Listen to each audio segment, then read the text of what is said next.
Okay, welcome to the RDC, Bloomington, Indiana. Today is Monday, March the 3rd, 4th, Monday, March the 4th, 2024. We'll start the meeting with a roll call.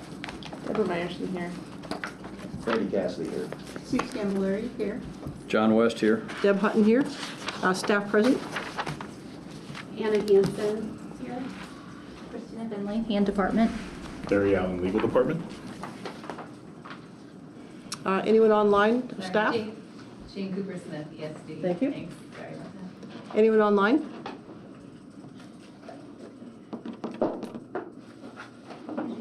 Okay, next on the agenda, minutes for February 19th, 2024.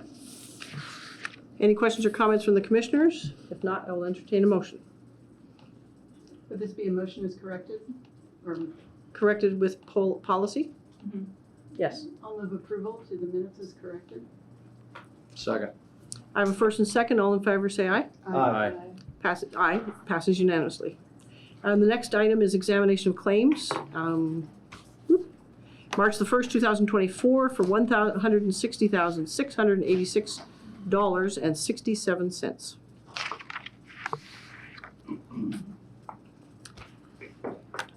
Any questions or comments from the commissioners? If not, I'll entertain a motion.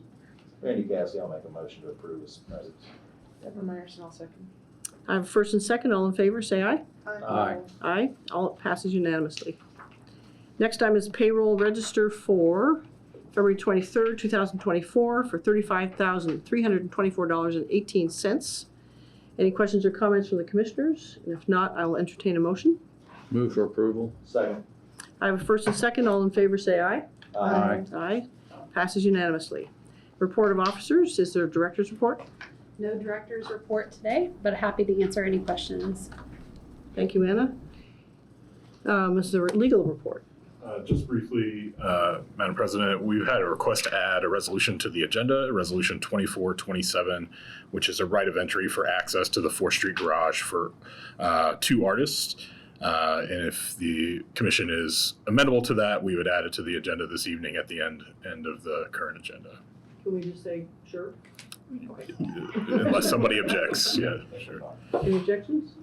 Okay, we'll do that. Thank you, Larry. Any treasurer's report? Any treasurer in existence? Does not look like we have one in I do attendance. believe she's out of town. Yeah. If there are any questions we can pass along, we're happy to do that. Okay. Any questions? Do we still have enough money to do everything we want? We still do. I am not aware of any material changes to the numbers from the last meeting when they were presented to you. We are going to start getting some, down the road, some project balances and such. Yes. Okay, that's something we're working on. And the controller's office is actively working on. Great, thanks. Is there a business development update? Nothing in particular, just look forward to talking about a couple of the agenda items today. Thank you. Thanks. Is there a Hopewell update? Deb Kuntz? Guess not. Deb, you there? Deb Kuntz? Namesake? I will note just briefly whether Deb is going to be. So we were also hoping to. We have put out a request for bids on the 714, further bids on the 714 South Rogers building. I know that one of those bids, the VET contract's on your agenda tonight. There's an additional one to try to secure up some windows and doors. We received 2 back. We believe we're going to receive a 3rd, and we were validating those, so they did not get finished in time for your meeting. But just so you know that we are actively working on those and hope to bring them to you as soon as possible at your next meeting. She says she's here, but she just logged back in again. I think she dropped off. Yeah, she was on. Yeah, she's joining again. I think she's having trouble. Mm-hmm.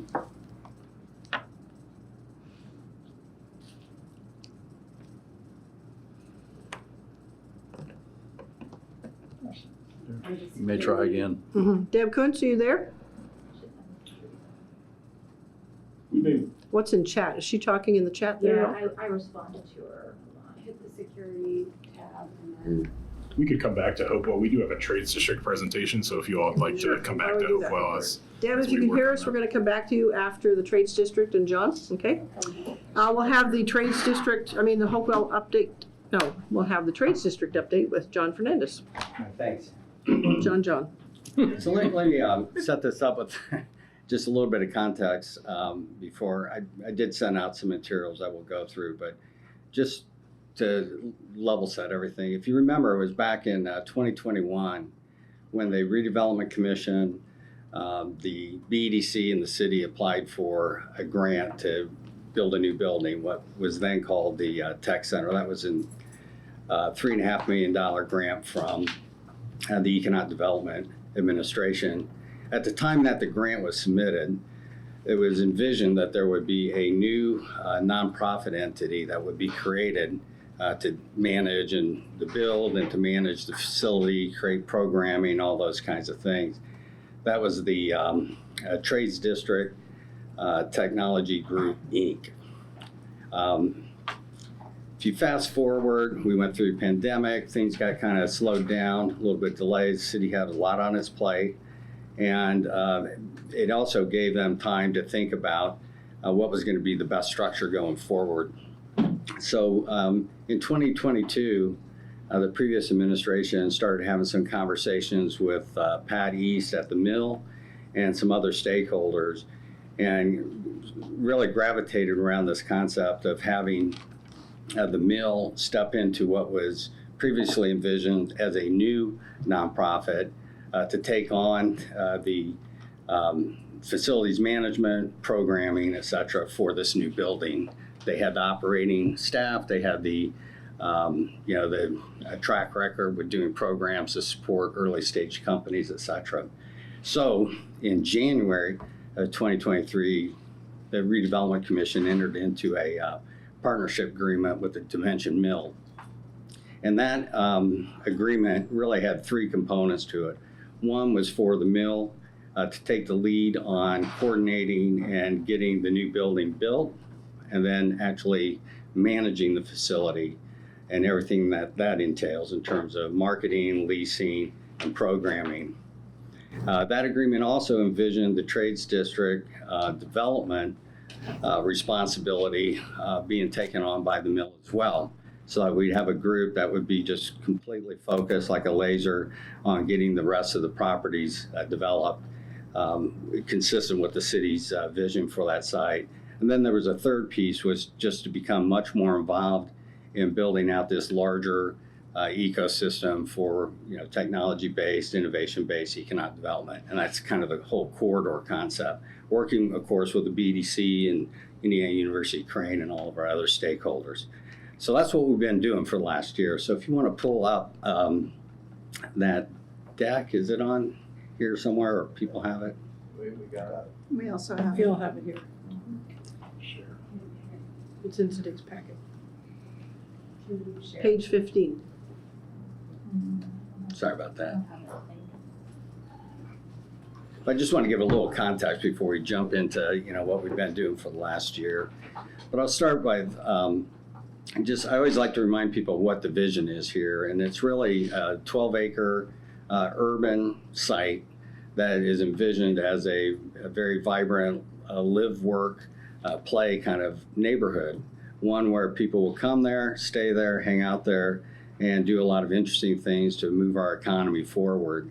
We focus on the Trades District as a hub that is really well located in terms of proximity to campus, proximity to downtown, but also to this whole sci-tech corridor that we're envisioning that connects Westgate and Crane to the south to 16 Tech and the downtown, Indianapolis area, and all the work that's going on there. That's about a 84-mile corridor, and we're almost exactly in the middle of it. So if you want to just keep moving up to like slide 5 here, you can see the context here of the Trades District. And there's a lot of conversations we're having with Indiana University, with the administration and others on how we really build out this connectivity and continuity between these big projects and big sites along the B line and then connecting over to campus. There's a lot of opportunities there. If you go to the next slide, this is just kind of a rundown of everything that happened last year. So we started out with the agreement. In March, we did the appraisals for the properties. We marketed that through a new website. We published the notice of offerings in June. We ended up contracting with Weddle Brothers to be our construction manager for the new building. We put together an advisory board for the trades district that has a lot of wonderful people that are either downtown property owners or people that are active at Crane and some of the other innovation organizations. Let's see. Then we had to go get additional money. In April, we had a $3 million infusion from the city council that they used CREED money. This is for the new building for the tech center. And then we went out to bid. And when the bids came back, we were short quite a bit from what the available funds were. So the Redevelopment Commission did another tranche of funding in September for $3.8 million. In addition to that money, we were able to get another $300,000 from city utilities to pay the cost differential on a green roof. That was something that they were real interested in because that really helps mitigate some of the stormwater capacity issues. So the bids went out. We entered all those contracts. We started construction in October of last year. If you've been by the site, you see that they're moving right along. The steel structure is being installed. They've got a few more weeks of that to go, and then all the other trades will start converging. So I'm happy to say that we're on schedule, slightly under budget, thankfully, so knock on wood. And we still are moving towards a end of October 2024 completion date. In addition, we did some rebranding. This is where the Trades District Advisory Group looked at a lot of different ideas that were generated by Myers Croxton, and we ended up with this kind of refresh brand for the Trades District, and then we named the new building the Forge at the Trades District, with the idea of trying to tie into kind of the other structures with the mill, the kiln, and try and modernize the notion of a forge where we're trying to bring together all these different entities, creating new companies, building, new economic opportunities for the people that live here. So that's been a pretty active year. If you go to the next slide, this is just a reminder of what parcels we're dealing with. The T is the tech center at the corner of Madison and Makers Way. Lot 3, I'll come back to in a minute. And then we have the remaining sites there. In case you're curious, because I know John West probably is, the appraisals, the average appraisals for these lots for Lot 1 was just a little bit over $2.5 million. That's about 2 acres. Lot 2 was actually less. And there's a reason for that, but it's $2,050,000. Lot 3, the average appraisals was $1,020,000, and Lot 4, which is about half an acre, it was $560,000. Those lots 3, 4, and 2 are less per acre than Lot 1 because those other 3 lots are still covered by these covenants, conditions, and restrictions that were originally put in place for different purposes, but that actually has an impact on the appraisals, according to the appraisers. So if you go to the next slide, conceptually, this is not a proposal, but it gives you a sense of what could actually happen here over the next several years if we really are successful with the kind of mixed use, more dense development that we want. And we put this together because I think sometimes for all of us who are here day in, day out, all you see is a field now with one building coming up. But it doesn't take a lot of imagination to see how this could really transform into a super active, cool addition to downtown Bloomington, and that's our goal. Yes. John, on that map there, just to clarify, Mm-hmm. number 14 is the Forge. It has a black roof, but also the white longer building to its lower left and the green topped roof to the direct right are part of it. The three buildings are part of one. Is that right? Or just the black top? Can I show? Number 14. Yeah, the folks who there was a rendering that they used. I looked at the different maps and the It's one building. sketches and stuff. There were some old renderings that didn't show the green roof on both sides of the building, but in fact, that should be This is green part as of well. it. The Yeah. square part of it, and this wraparound. Yeah, that's all one building. Thank you. Yeah. Yeah, that should be green. Oh, the white top should be green Yeah, also? yeah. Okay, great. Yeah, I think one of the original renderings didn't show green on both sides, but in fact, it is being a green roof on both sides of the building. Great, thank you very much. Yeah. Clarification. Okay, if we go forward one more, this is kind of what's in the pipeline. We have 3 proposals now for a hotel on lot 3 that I'm working back and forth with the developers to try and get a final best offer for the Redevelopment Commission's approval. I do have an active project that we're looking at for lot 1 for owner-occupied workforce housing. That's probably weeks away, not months, but it won't be in the next couple of weeks. There's more work to do there to make sure it comports with the zoning and financially it works for the Redevelopment Commission. And then Larry and I have been working on a tenant for the garage since I started this gig. And it's a very long story that I won't bore you with, but I don't know. We've got a call with our lawyer tomorrow, so maybe we'll be back to the next couple meetings to finalize that. It's the same tenant and the same terms that the Redevelopment Commission looked at previously, at least for the members who are incumbent. Quick note on the Forge. Again, this building is moving along quite well. It's going to be, I think, a really exciting addition to downtown Bloomington. It's going to be the only Class A office building downtown, which is going to help us in terms of marketing. Go ahead and just advance the next slide if you would. Again, we broke ground. It was a rainy, cold day, so we moved the groundbreaking inside the mill. Had about 100 and some people there. It was fantastic. It was a great event. And that's just an image on the bottom there of the steel that's going up. The developer or the manager, construction manager, Weddle, does a drone flyover every week, so it's been fun to watch it come out of the ground.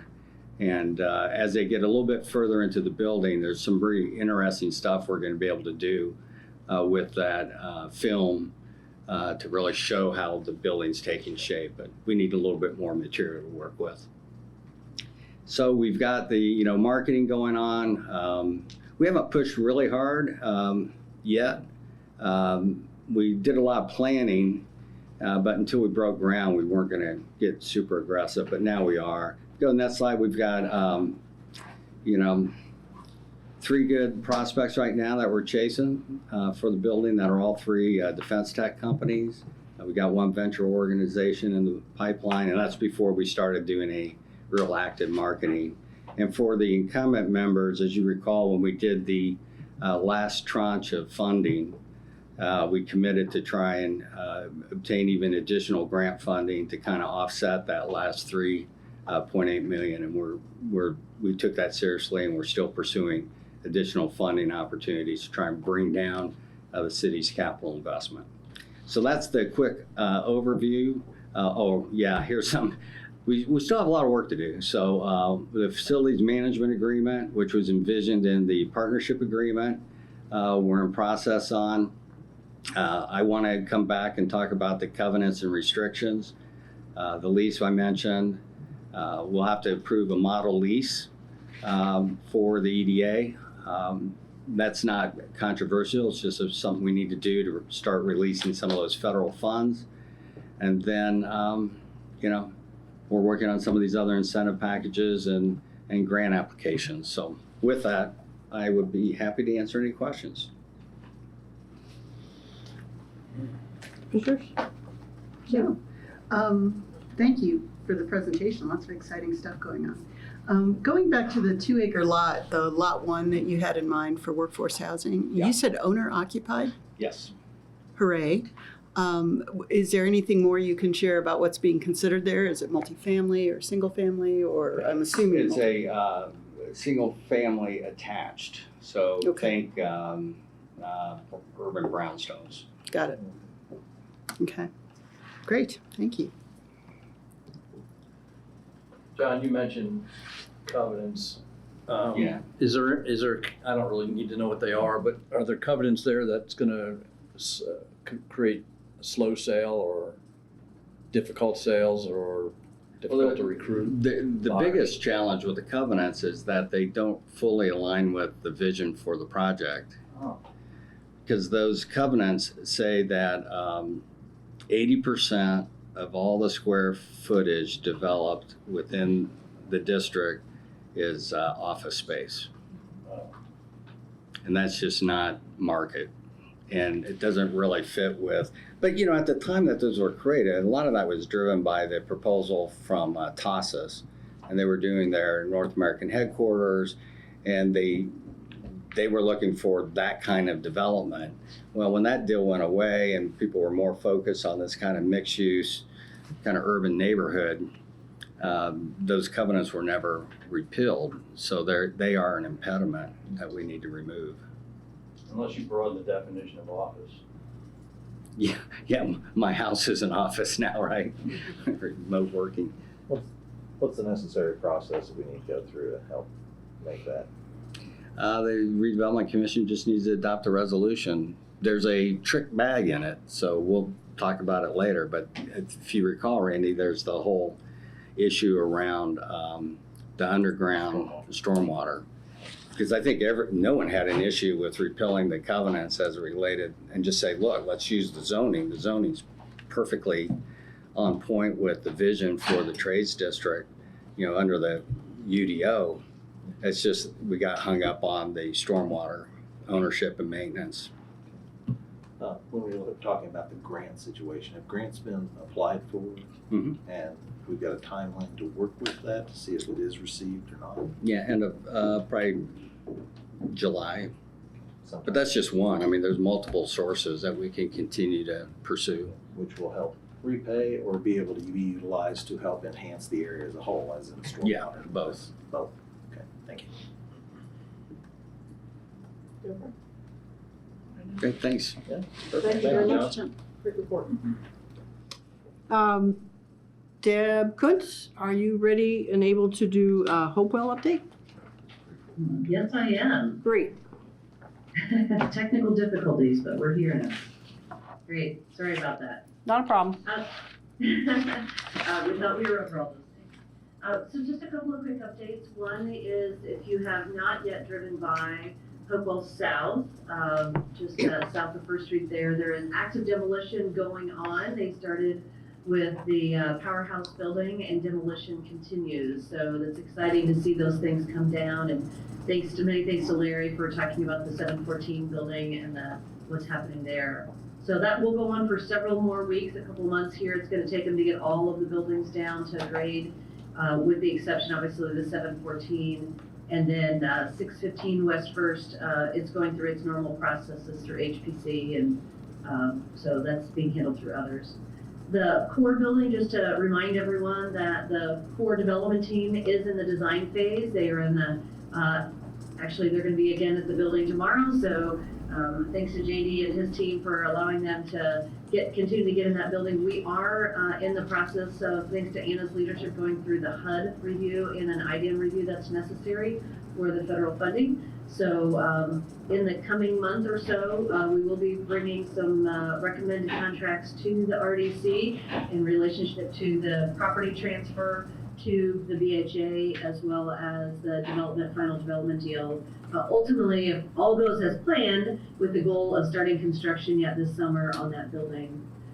From a development side, there is a development advisory group that's been convened thanks to our leadership from Jane and the vision of the mayor. That development advisory group is giving advice and counsel on how and when to move things forward when it comes to the redevelopment of the properties. And so I think more to come on that. Thanks to John West for serving on that as well. So with that, I will open any questions, but we just wanted to highlight a few key actions tonight. Thanks, Deb. Questions, commissioners? What kind of time frame do you think the commission will come back with For recommendation to the full RDC? For the core building? Well, core building and for the south of First Street. So let me address the core building contractually first. It could be as early as one of your March meetings from a contracting perspective. I know it's important to the developer that they have some agreements in place, so as they go out for their tax credits from a federal perspective, they have, gives them assurances, and it puts them in a better position. As far as Hopewell South goes, in terms of that, I don't have a time frame right now of when things could move forward on that, but I know that the mayor and Jane have put together a great group of local experts to give more advice and counsel on that. So the conversation is robust and excited to see what comes of it. Okay. From a core building standpoint, since it's still under our purview and there's still some things apparently that still have to be done based upon the packet of today, at what point will it become the owner, the Brenshaw's, I guess is what I'm trying to look at, because even if tonight in the packet, we've got additional dollars that need to be spent in order to stabilize that building. And since we're essentially, got a good project going, good partner, just trying to identify what we think that'll happen, so it'll start being reconstructed and won't be costing the taxpayers and us additional dollars out of redevelopment funds. Yeah, Commissioner, the targeted closing date for that transfer is the end of June right now. Obviously, that we've got to make sure that HUD review is in place, the approval's in place, and other things are in place. But right now, we're targeting that for the end of June for that closing, and they would move directly into construction, which is going to bring more people to the site as well, which is always good. We saw that happen on Phase 1 East as well, and the contractors are there. Bringing more people there does make a difference. Thank you.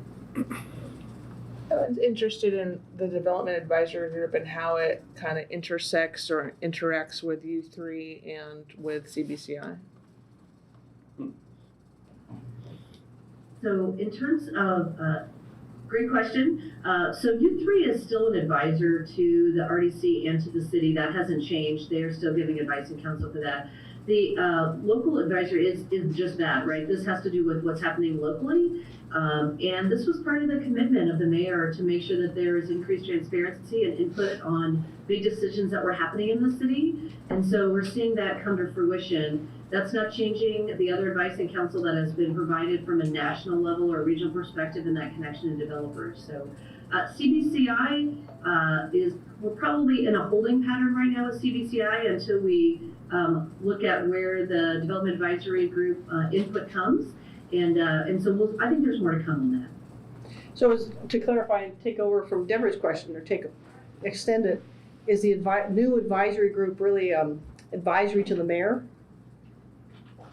Yes, I'll say yes. Oh, of course. I think Jane is in the room. Jane may want to jump in here, but Jane is in the room. She can probably add more. Well, or Mayor Thompson is here as well. But yeah, this is the mayor's development advisory group, and it's really kind of an early term community gut check to make sure that our goals that we've set for the project and all the work that the community, the many years of work that the community has put into it are achievable and aligned with what our finances allow and with what our current community needs are. So do you want to add anything else to that? I think you summarized it really well, and I walked in only on the last 30 seconds of what you're talking about. But this is a tremendous opportunity for our city.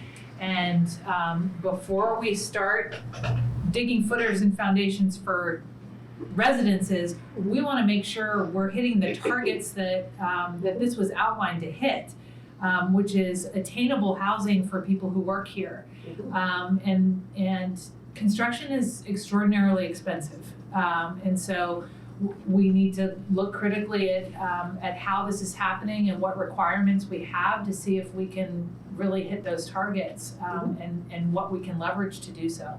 So 100% committed to this as a residential area in walking distance to downtown. I mean, this is a huge opportunity for the city. We want to get it right. Great. Thank you. Thank you very much, Judy. John, questions? Nope, not for me. Seeing no more questions, we'll move on. Thank you so much, Deb. Appreciate it. Sorry, is there room for public questions? Oh, yes. By chance? Hey, how's it going? My name is Dave Huber. I'm representing 100 residents who have signed a form. My friends and I were kicking around some ideas around Hopewell, looking at it one night. We go, this is so cool. And by the way, thank you all for all the work that you do for the city. And we said, we kind of zoomed in and we said, we wish there were some things that were different about Hopewell. And so we put together a little form and we sent it out, and 100 people signed it over the weekend, looking for a bit more of a new kind of philosophy in a way of just parts of it around less cars, more walkable, more modern in a way. And so I don't know if I can share, I've shared that with a number of people actually here in this room. Happy to send it out, but there seems to be some public sentiment wishing for deprioritizing cars and not having them on every street, and creating something that could be even more remarkable, where visitors come here and they go, we should do this in our city, or this is amazing. And just to be candid, the designs look expected. They look like Kirkwood, they look like something that we've seen in years past, but as the future comes in with dockless e-bikes and autonomous vehicles, do we still want to shape the foundation of this grid to be first and foremost for cars? And I think there are a lot of people in the community who say no. So I'm not sure the best path for kind of bringing that voice about, but I'm here to try and represent at least 100 people in the community who feel like the current master plan for Hopewell Phase 2 or the west part is a little lackluster in being exciting. I would say if you want to share it with me directly, I'm happy to share it with the commission. So That'd be great. Larry Allen, so it's Allen L at bloomington.in.gov, and I'm happy to distribute that Thank to you the so commission much. so that they can take a look. I really appreciate that. Thank you. Appreciate your comment. Yeah, thank you. Any other public comments? Okay, let's move on to our first resolution. Resolution 2424, approval of amendment to Centerstone funding agreement. Who will speak to this?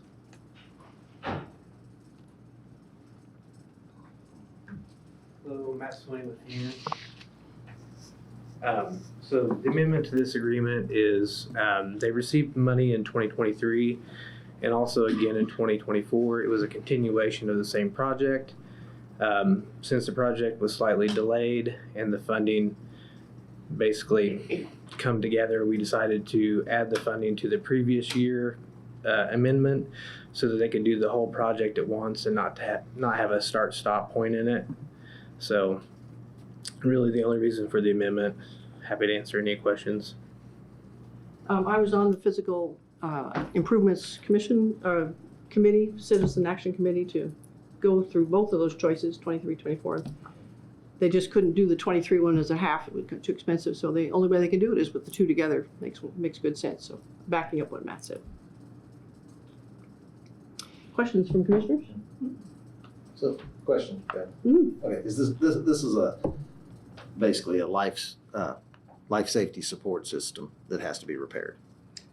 Sprinklers, yeah. Sprinklers, yeah. They gotta do the whole building. They life can't do safety. So- floor by floor and Okay. come back again, do floor by floor. It costs way too much. Okay, And make a and mess. when we're looking at it, I'm assuming it's a dry system.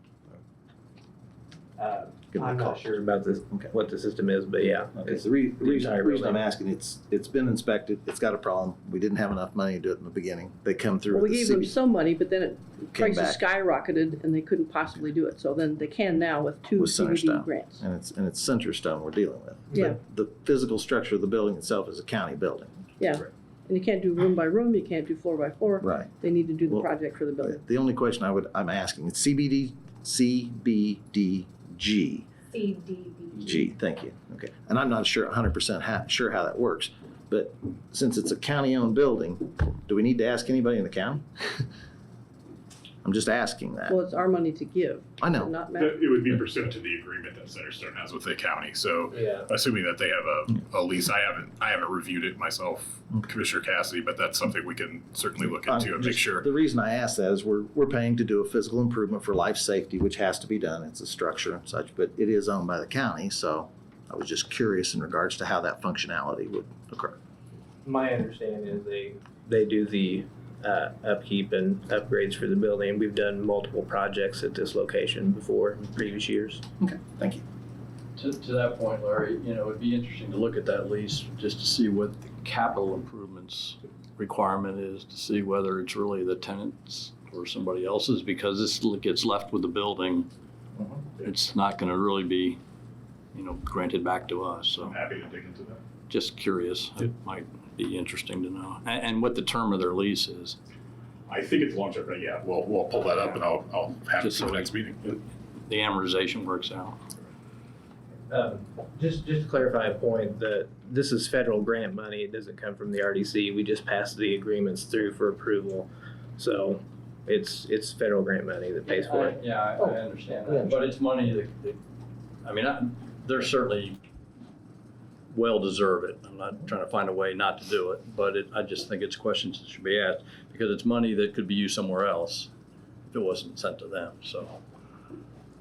Matt, is Centerstone and the two CBD contracts, are they timely that we can wait for another meeting?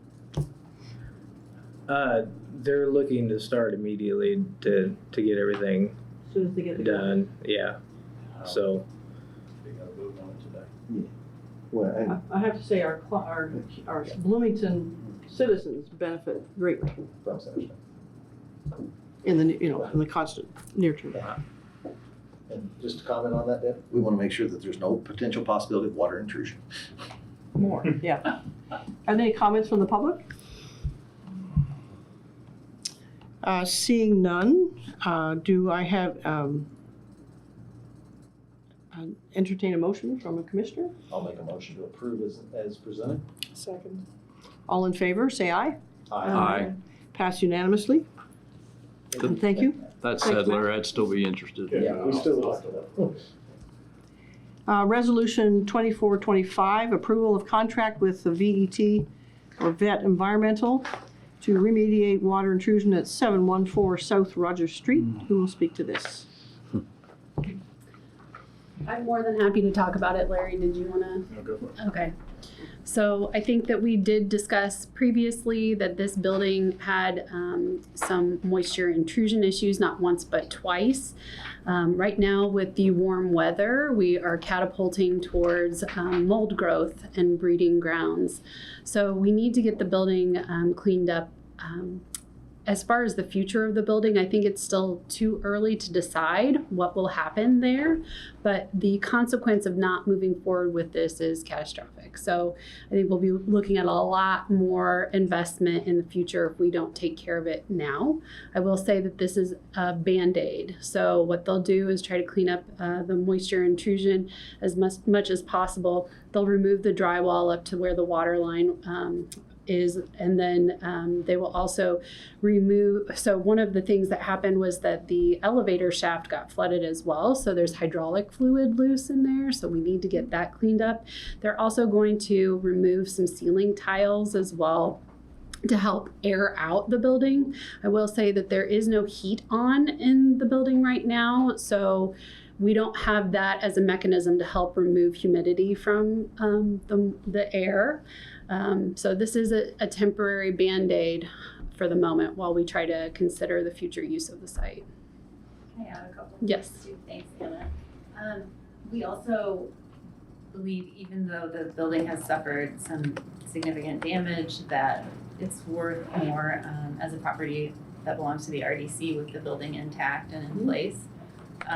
We talked with the advisory group about this as well, and they recommended eventually getting an engineering study done so that we can communicate with future developers about what's going on with the building. I think we feel good about that. And then the third point I wanted to add is, from a sustainability perspective, there's a lot of concrete in this building, and we feel that it's also significant to try to save that carbon footprint, or to try to save further carbon impacts from that concrete. So just some additional context. Thanks.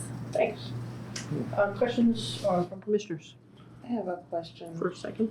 Sorry, I realize it's not specifically part of this contract, but it's obviously the reason for the damage was security violations, and I know that we have the security that RDC has approved payment for, but are there any other measures being taken to secure the building? We have received some comments from neighbors that one of the factors in attractive nuisances on the site is the fact that it's so dark. There's no lighting there. So we're working with Board of Public Works to see if there's any temporary lighting that can help deter guests, unwanted guests, I should say. And then in addition, we have been pursuing quotes to seal up the building and get it boarded.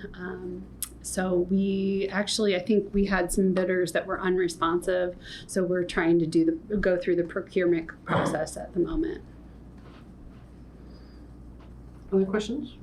Can we turn the power back on to the building? I don't know the answer to that, but we can find out. I'm just asking from a lighting standpoint to identify safety for the neighbors and, deterrence. It's outside lighting, and if we can get up some temporary poles or something. Yes. I was just looking at the lowest cost possible way.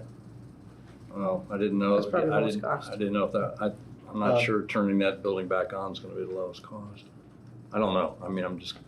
Well, there's generators and solar generators. Yeah, we're evaluating options right now and trying to come up with a solution that will be the most cost efficient and quick. Yeah, because we thought we had the utilities off. And they weren't quite complete. That is correct. Yeah. Well, they were off, but somebody managed to turn it back on. Question for me, in terms of the mold coming on and the 79-degree weather today, and you thinking of boarding it up, it all just keeps all that water moisture in. Is there any way to use generators and get some big fans going and get some kind of air out the top or somewhere for a while, even a week or 2 weeks while this is going on, and before all the water to get the water sort of out for a while? I think that that's a really good idea, and I will clarify with that and make sure if it's part of their current bid or not in the efforts to dry it out. Yeah, before it's boarded or board upwards. I mean, turning the heat on would help a lot. Even if we kept it at 80 over the summer, would help eliminate some of the moisture from inside. So it's still we're still working through the process. This is really, like I said, a Band-Aid just to try and get something done sooner than later, so that we don't have any unwanted consequences. Thanks. Questions from the public? Seeing none, I could entertain a motion to approve this resolution 2425. I'll move approval as written. Second. I have a first and second. All in favor say aye. Aye. Passes unanimously. Deb, I have a question based on 714 on the cost sheet. We've got under item 15. What resolution is this speaking to? Well, this is why I'm asking the question in the resolution. I'm after the fact. Oh, I was trying to ask, and okay. I'm trying to keep things moving because I slow things down. The 714 South Rogers redevelopment estimated $75,000 to be determined. Yeah, that was what we had initially estimated. This is just our estimate of all potential services that we could. There's no guarantee that we'll go up to 75. There's no guarantee that it'll be 75. So what that is the VET contract obviously is. Outside of that. No, it's included within that. Yeah, sorry. Yeah. So that's why it's 15A. So 75 is all in, including the VET. And VET was the most responsible bidder. We did have some quotes just for the moisture intrusion, over $100,000. So when we look at this overall building as a whole, we're looking at approximately $75,000, including the water remediation. Yeah, that's what we're targeting. Okay, thank you. Does that include security and boarding? Security is a different. And lighting. Do the commissioners? I'm sorry. Oh, sorry, public. Oh, sorry. If the commissioners want to acknowledge it, I'm happy to answer. Public comment? Yes, that's a good question. Yeah. Re-entertain. It's a separate. First time. It's fine. Friendly fire. Friendly fire. Always. No, they're No. It's okay. Go. Oh, is this the aggregated total cost of the of holding the building for whatever given period of time the RDC decides to hold? No, it's not. Security is separate because security includes the entire site, so it's not just 714. So we have the security as its own separate line item. So if you look within the packet, we have what's called a project review and approval form, which itemizes those expenses. Security is its own line item, and that's because it's an entire property-wide, all of Hopewell-wide kind of A separate vendor, thing. so. It's a separate vendor as well, but so some you could try to apportion out that cost to just 714. Obviously, 714's a main focus just since it's a large building that's going to remain. But that's also one of the vital parts of demolition on the southern parcels is to kind of continue to limit the coverage area, and like that security has to cover to make sure that the site's secure, in addition to prepping it for redevelopment, making it an attractive redevelopment site. So. Okay. Great. Thank you, Mayor, for coming. Thanks for all that you do. So, resolution 2426, approval for repairs to the core administration building in Hopewell. Who will speak to this? I can do this one. So this is part of the core redevelopment. We, as part of the inspection of the building and preparing it for potential transfer, one of the things that was noted, we had an inspection done where the downspouts have been disconnected from the building, and as a result of some of the consequences of just not having those downspouts, it's starting to affect some of the limestone on the outside. So that was concerning to us. So we called out, put out for bid, and I believe B&L Sheet Metal was the best responsive bidder that JD was working with. And during that inspection as well, they noted some roof items that could also be patched up to repair to make sure there's no water damage inside the building. And so that's what this resolution is for $7,450, be to reconnect those downspouts and then to make the necessary repairs to the roof just to stop any leakage inside the building. I don't know how, just to be really clear, I don't know how the downspouts were disconnected. I don't know if that happened in the demolition process around it of the main hospital site or if it was done. I don't believe it was done intentionally, but I'm not sure, just to clarify. Thank you, Larry. Questions from commissioners? John? Larry, I suspect that any of these items would probably have to be done anyway as part of the inspection due diligence process to sell the building, so we're going to do it one way or the other. Has that property been inspected yet by the buyer's organization? It has. So I don't know that they haven't done like a full, as far as I know, I don't know if they've done a recent mechanical, and I don't know that you'd be able to at this point, just given the stage, and Deb can speak to that as she's smiling on the screen there. What they have done, though, they've had an opportunity to review it environmentally. So they have been inside the building, they are aware of the condition of the building, and they have had their environmental team to go through the building and make that evaluation. Deb, are there more that I'm missing here in the? No, I would just add on to, I think all that's accurate. I think I would just add on that we did, hear from from the developer's architect the other day, and they feel like the building has held up well overall without didn't have electricity and all those things for the last several months. And so overall it's going well. This identification of the concern with the downspouts and the degradation that Larry referenced did come from the developer from where the ownership is going to BHA. So just know there is constant communication about the stage, but overall I think it seems to be going pretty well, and I don't expect them to do a separate analysis. I think they are just looking at it when they're there. Okay, I was just wondering, Deb, if we were going to get a laundry list, as we often do before we close. The seller gets a nice email with a bunch of attachments, and I just wondered if you thought that was going to be part of the process. I don't anticipate, we're happy to ask, but I don't anticipate that. This is they were part of the decision and the recommendation when we made the decision not to reactivate the utilities at the building. If you may recall, when that recommendation came to probably before your time on the RDC, but it did go to the RDC. And at that time, the development team had actually weighed in and understood and knew that the utilities and other things were not going to happen there. So, there may be little things here and there, but I don't expect a big long list. Okay, thank you. Thanks, John. Yeah. Next. Two quick questions regarding this downspout disconnection such. Is this something that that Renaissance should be responsible for from the previous demolition on this building?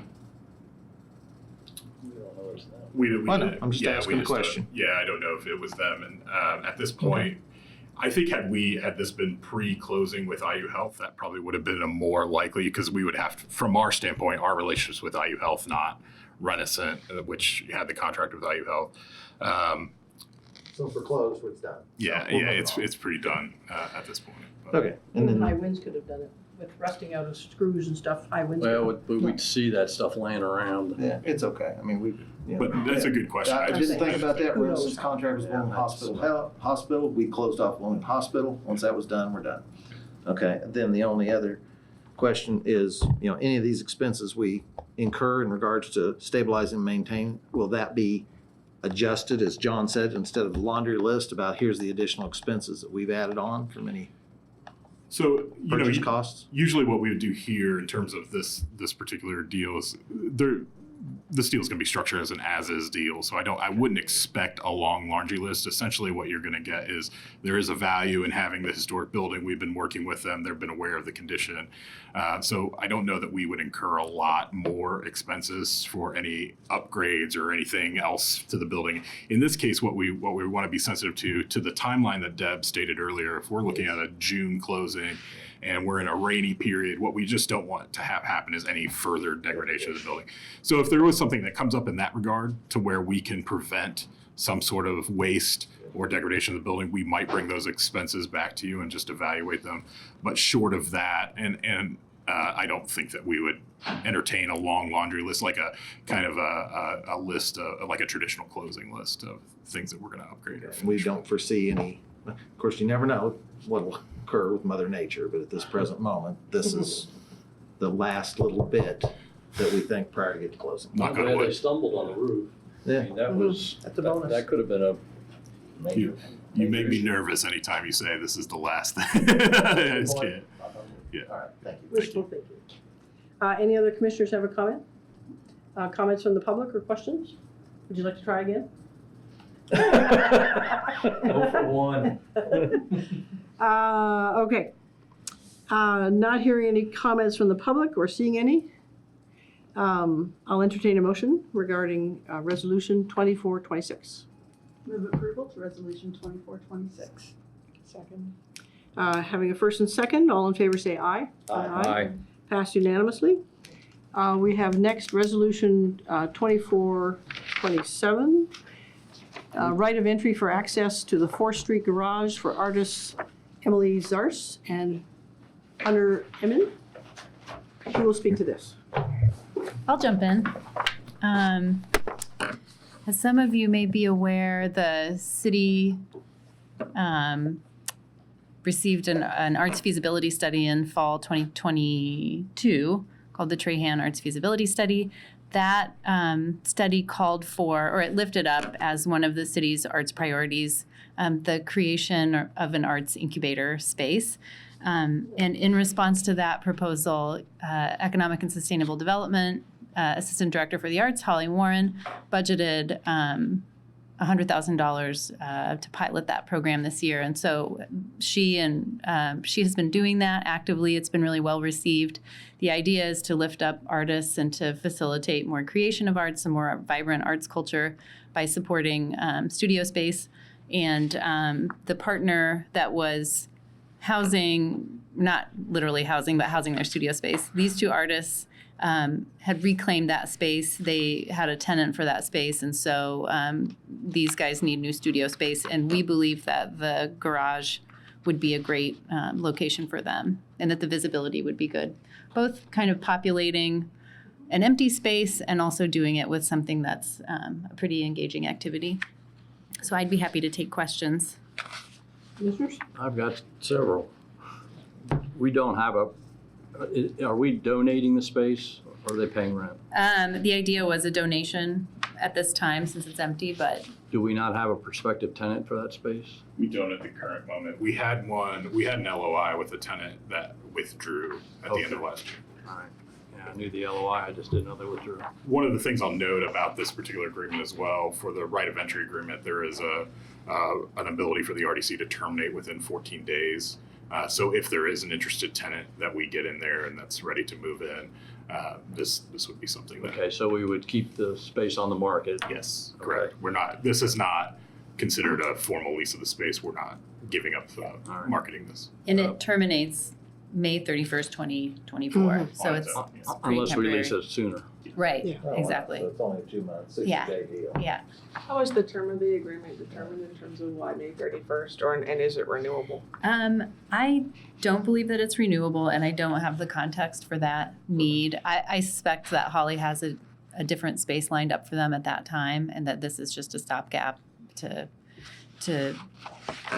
I'm making that up. And as I'm saying that, I know that these two artists are preparing for large exhibitions. And so it may be that this gets them to that point, and then they'll show and hopefully sell and not need the space anymore.